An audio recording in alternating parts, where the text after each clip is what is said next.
Aloha MJR Hobby Stuff fans, it's Uncle Matt again, bringing you these Relax Time ReZero figures.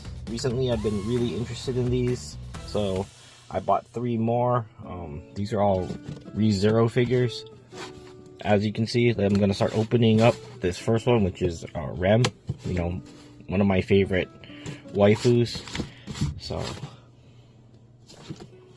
nice looking box there. Let's see what's inside. This one's got no parts separated. It's one solid piece.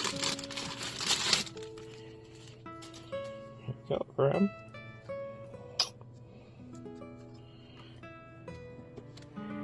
Decent looking figure, if I do say so myself. And there's the next one.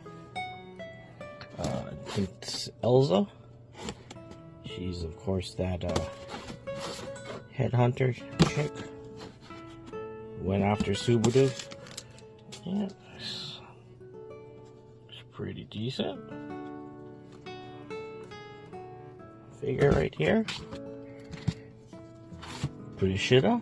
Solid piece. This one comes in 2 pieces.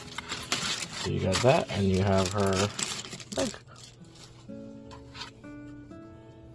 Put that on. And bam.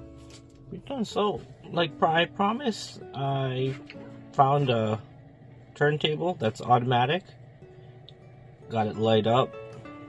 It's kind of cool. What do you think? So, yeah. For price type figures, it's not that bad of a price. And the quality is decent. I'm definitely going to start displaying these in my kitchen. These will look nice next to all my cups. So, thanks. Like and subscribe. Peace.